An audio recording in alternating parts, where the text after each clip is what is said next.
Hello and welcome to the RKs Eagle Eye, an analysis of the ongoing World Cup T20 matches being played in Australia. So let's look into the summary of last week matches. That's between Sunday and today. That is between New Zealand and Sri Lanka. So if you look at the summary, there were rain washed out matches which we don't have any control upon. And team losing because of captaincy errors. I think that is the one point which we need to look into. And there were fresh pitches, especially at Perth, Melbourne, Sydney. There was that zip, there was that carry to the wicketkeeper, there was that bounce, there was that swing, the bowler's dream. And there was something for the batters too.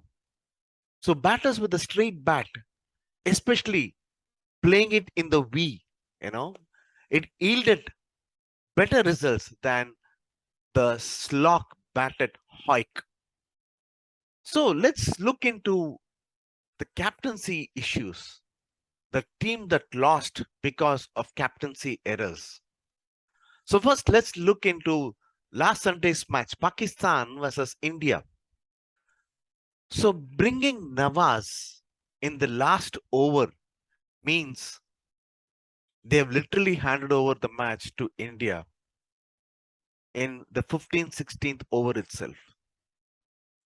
If you could recall, the same tactics was deployed by Babar in the Asia Cup, the first round, when just 7 runs were needed of Nawaz last over. And Babar can't be doing the same mistake by bringing him on again in the last over. That decision cost Pakistan very heavily in the match. And when they hit Shaheen Afridi for 17 runs in the 17th over, to me, that tilted the match in India's favor. So the next match where the captaincy error that costed the match was between England and Ireland. I mean, when I saw the match, there was no plan when England played against Ireland. And what I could see is they were just passing through the motions, thinking they will win against the Minnows. So Stokes bowled only 2 overs for 7 runs, and he was brought on the 20th over, and he took a wicket. Moin Ali did not bowl at all. He didn't take the pace of the wicket. Wood and Oakes were belted by the batsmen, by the Ireland batsmen, and they leaked a lot of runs. And still, Butler preferred bowling to them than giving it to Moin Ali to take the pace of the ball, and that didn't happen. And I was much surprised when England batted. There were no pinch hitters sent during the top order of England batting. So Sam Curran or Oakes could have been asked to bat either at number 2 or 3, 2 drop or 3 drop, knowing very well that rain could be a game changer as regards that match is concerned. And it so happened that England were just 5 runs short, though Moin Ali belted 10 runs on the first 3 balls. So now let's look into the Bangladesh innings against South Africa or against Netherlands. I could see very well that Shakib did not have a plan. For example, let's take Taskin bowling against South Africa. He bowled very fast in Sydney, not knowing the pitch conditions, and he gave away 43 runs in 3 overs. Once Shakib came on to bowl in the 16th over and asked the fast bowlers to bowl back of the length deliveries, South Africans could manage a mere 29 runs in the last 5 overs, but it was too late as South Africa had crossed 200 runs by then.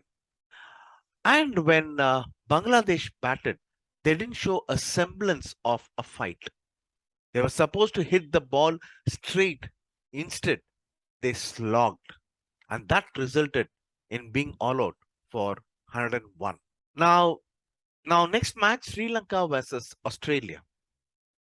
No doubt, Hasranga is Sri Lanka's trump card bowler. But on a Perth pitch, he was mauled for 34 runs of just 2 overs. And to my surprise, he was brought in to bowl the third over. And during the third over, he was belted for another 19 runs. So in 3 overs, his bowling analysis was none for 53. And mind you that Lahiru and Karunaratne had 1 over each. And Chanaka could have at least taken care of the net run rate by taking the match into the 19th over. And Sri Lanka versus New Zealand that happened a while ago, that got over a while ago. As you all know, New Zealand was reeling. They were reeling at 25 for 3 of 16 overs. And on a typical Sri Lankan favored pitch, the Sydney Cricket Ground, the wickets that were purchased, the first 3 wickets that were purchased, actually they had taken the pace of the ball. But what happened the next 15 overs or the 14 overs, Lahiru and Karunaratne, and along with other spinners, they just bowled the normal pace. They didn't take the pace of the ball. And that resulted in New Zealand scoring 167 runs. And New Zealand made a match of it. A typical captaincy error. Now let's look into the Pakistan versus Zimbabwe match. Yes, when Babar Azam looked at the Perth pitch, they were really overconfident because it was full of pace. And he thought he will restrict Zimbabwe maybe to even less than 100. But having made them to score 129, it was just another day where Pakistan could have finished the match with simplicity. We all know that Babar Azam and Rizwan scores 70% of the team's runs in all of the T20 matches. And if they lose 1 or 2 wickets, and so the Pakistan innings gets folded much quicker. All I would have done if I were in Babar Azam's shoes was just focus on securing 2 points. Forget about the net run rate. Focus on securing 2 points. He could have come in at number 4 and steadied the Pakistan innings together. That did not happen. And now they are on the brink of bowing out of the world. Now, net run rate issues. I'm not sure how much of you must have watched the match India versus Pakistan. When Ashwin scored that 1 run on top of the mid-off, the ball was actually racing to the boundary. And Ashwin just managed to score 1 along with Virat Kohli. They did not go for the second run. Had they gone for the second run, the ball would have crossed the ropes and the score would have read 163 and not 160. Now, this will have an effect if the team gets boiled down to the net run rate.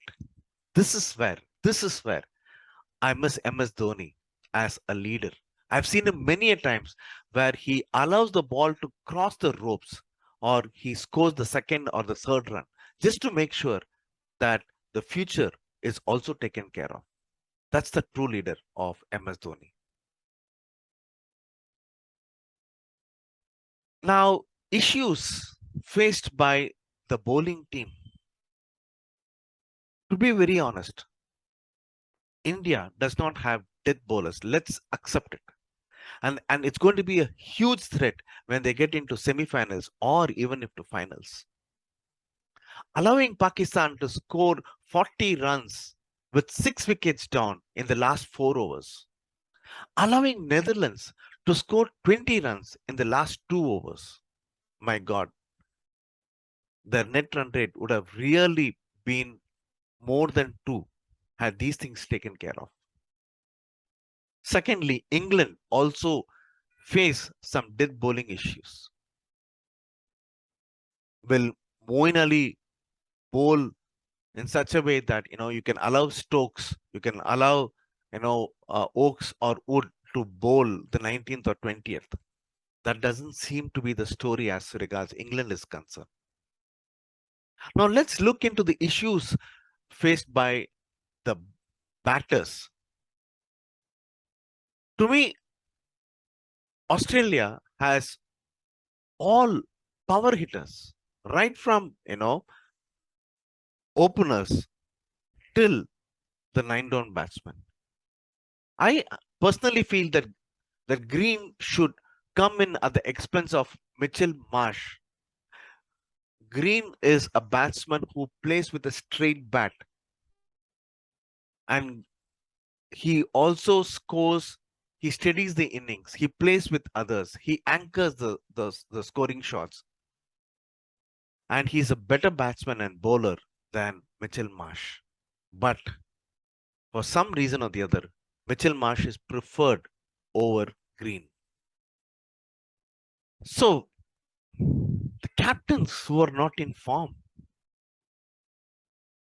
Bavuma, Williamson, Finch, Barber, they're all not in form.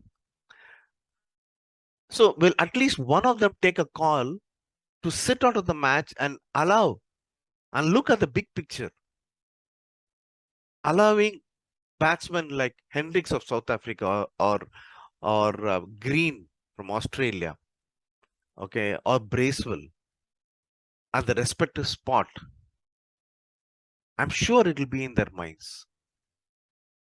So will it be that they are going to play thinking they will be coming back to form, or they look into the big picture saying that for me, the country is important than my scoring at this point in time? That's interesting thing that these captains will look into over the next 1 week.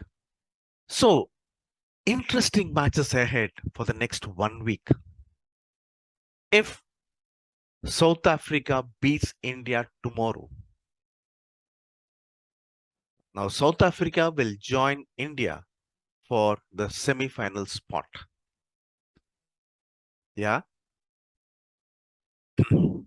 And if England beats New Zealand, England will join New Zealand for the semi-final spot.